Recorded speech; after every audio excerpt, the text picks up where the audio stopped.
right, guys, so we just got finished reading the story, The Sandwich Swap. And in the story, The Sandwich Swap, we saw two friends struggle to figure out whose sandwich tasted better. And so I want to talk to you today about something called conflict. And we're going to talk about what we think conflict is in just a minute.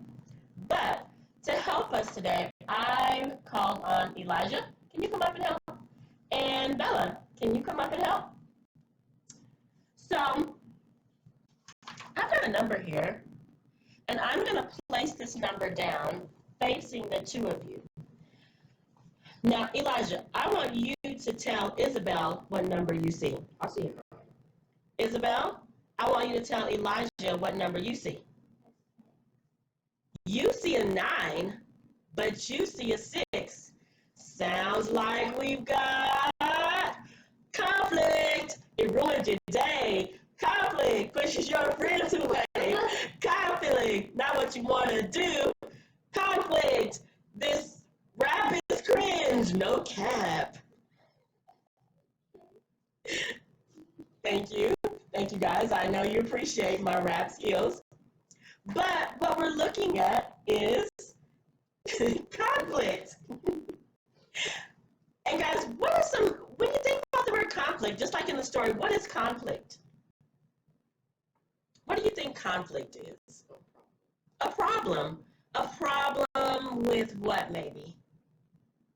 Could it be a problem with how I see something and a problem with how you might see something?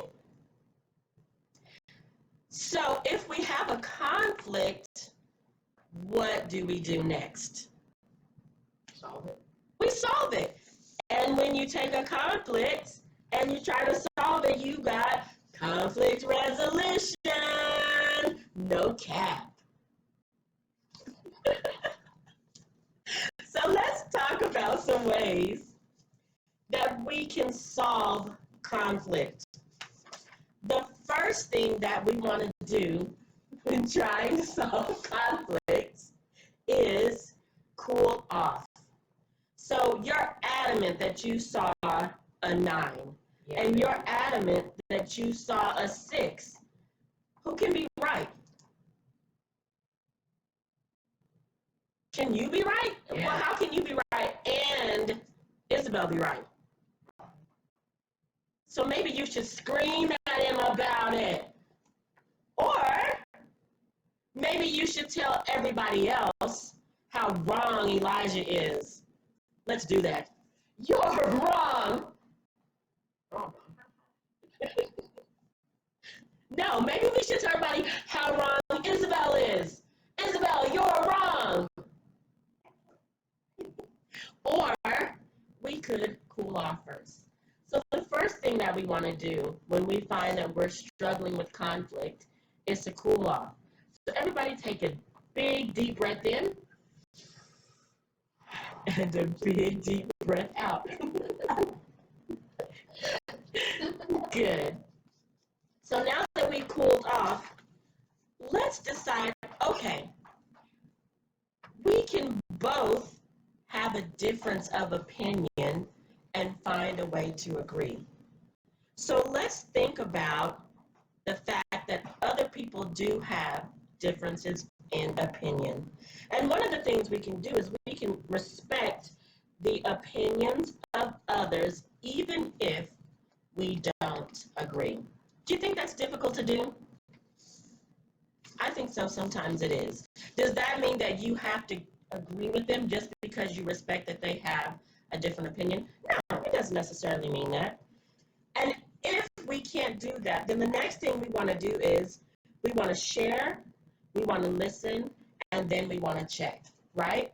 So when I mean share, Eli, do you think if you were to take Isabel over to your side, that she would see what you saw? So let's have her do that. Isabel, what do you see? Well, let's all go over here on this side, and let's talk about what we see over here. What do you see? A 6. So could our perspective, the view from where we're standing, cause us to have different opinions. hmm And when we think about perspective, it may not necessarily be just where we're standing. It could also be where we are in life. So there are some things like the way that we are raised or our beliefs that can influence our perspective. And then one of the things that we want to do is if we're having conflict, we want to affirm that yes, you do have an opinion and it's okay that I have an opinion. We want to forgive and we want to thank that person for listening to us. So conflict is a problem. And it's a problem that we've decided is something that happens because two people might think differently and then they disagree. And then we also talked about conflict resolution, which is how we resolve the conflict. Perfect. Thank you both for your help today. I hope you had a lot of fun. No cat.